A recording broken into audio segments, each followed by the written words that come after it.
Greetings. Welcome to my demo of a project I made for a class that demonstrates lighting.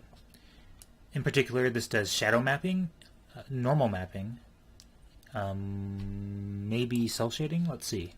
Yes, and also cell shading. And Phong shading, I guess. That's what this would be. Some type of specular lighting.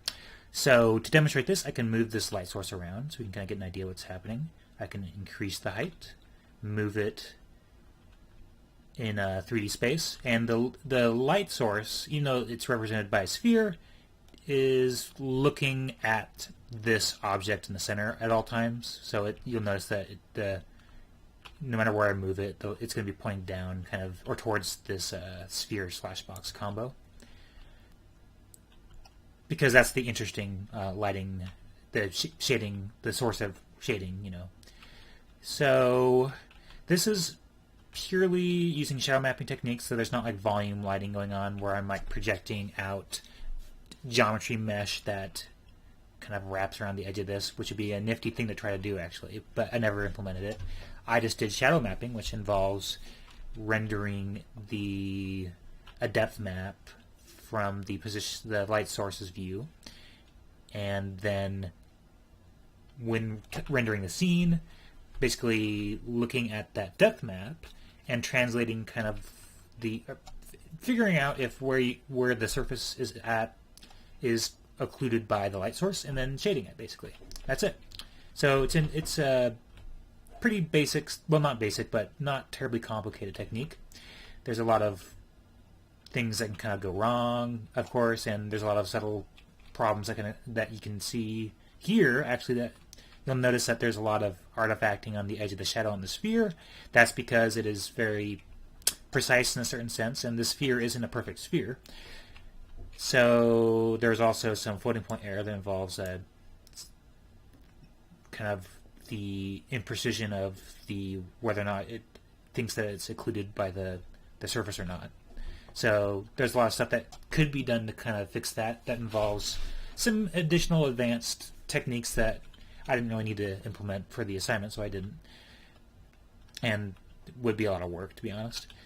You'll notice that there is some normal mapping going on, so if I rotate this camera, you'll see the surface kind of, and let me move the light source to a better spot to demonstrate this. You'll see that there's kind of some specularity going on. Like if I change the angle of this, you'll notice that the specular highlights on this rough surface change.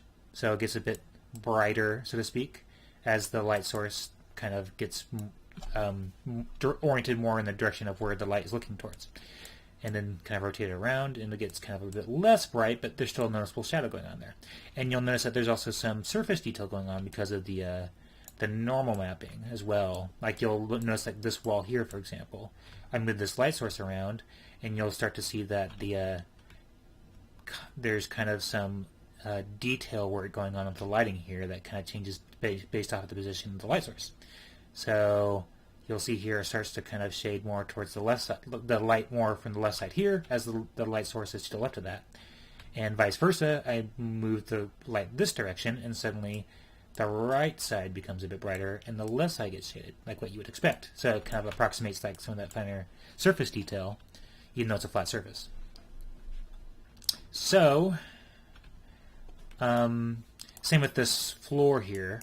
So there's places where things can go wrong in the process of lighting, and one of the things that I needed to fix is actually change the direction of the normal for this plane, because right now it appears like this surface, these are like little divots in the surface, and the normal of this floor is actually pointed the wrong direction, which is why it kind of has this effect where it kind of looks like there's like these ripples on this floor. So it's actually inverted, basically.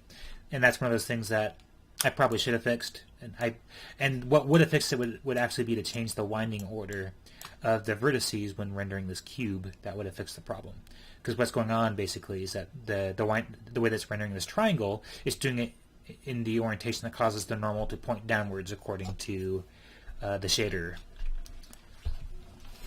And that's kind of also that may also affect the lighting being wrong on some of these other surfaces if you encounter them. Like the rear wall might be one of these walls might have the normal in the wrong direction as well, I believe. I could be wrong about that. Anyway, one of those things that is kind of will drive you mad when you encounter it, but the source of the problem is something like innocuous like that. Basically, the order that we buffer the vertices and like the cube affects kind of like the direction of the normal where it points. So if you're not careful with that, you can kind of they can have effects that change the behavior of the lighting. So yeah, we got some specularity going on here, some shadow mapping, so you'll see that the surface is casting a shadow, and it looks pretty nice actually, and I have a really high resolution for the shadow map, which is why you don't really see much artifacting on the shadow. But if I were to lower the shadow resolution, which I could do if I recompile the code and kind of change the shadow map resolution, it would be more noticeable, the artifacting on the wall, but I increased it to its max because why not? It looks nice. And so let me now demonstrate the cell shading that I implemented, which is kind of a cool little thing I did. Basically, all that it does is it calculates the how should I put this? It's aware of if it's on the edge of the surface. We kind of calculate the dot product of kind of like the angle between the direction of this light and kind of like that surface. And when it approaches the edge, so to speak, it becomes more and more. Then basically, when we do that calculation, we can become aware when we're either directly hitting the center of the surface, which is where it's most bright, and then as it kind of like drops off and approaches the edge, then we kind of clamp to these different colors until we get to the very edge, which then we draw to be black, basically. So we normalize the result of those values from 0 to 1, basically, and we kind of clamp to these discrete values specific colors. So we map the values that are between 0 and 1 to a range of, looks like about 4 or 5 colors. This 1, 2, 3, 4, 5. And there might be another shade of red in here somewhere. And that's kind of how we get that cell shading effect. And then yeah, we kind of got, so yeah, there's a lot going on in the scene here. I feel like this is a lot cooler looking than this sphere is cool looking too, but I prefer this shading, the cell shading, because this looks really nifty. And yeah, so we got some cool shadow mapping going on here, and lighting in general, some normal mapping, specularity. There's a combination of a lot of things, and believe it or not, getting this effect where we specularize the surface, except for where the shadow map occurs, doesn't just fall out of the math. Or this is something I actually had to implement or to provide special cases for in my shader code. So this is an effect that I added in, because in theory I could be applying, Phong shading kind of to this wall even where it's shaded. But I didn't want to do that because, in my mind, this is a point light source. There shouldn't be any specularity where the light isn't directly hitting. So I thought it looked better, in my opinion, to render it this way than to have specularity behind where the shadow was. And I could have maybe made it slightly more diminished and muted, which might look fine. But to my mind, because it's more of a point light source that's represented by a volume, it made more sense to render it. It'd be more accurate to render it this way in a certain sense. Though in another sense, because of indirect lighting and secondary rays, there would be you should still be able to kind of see.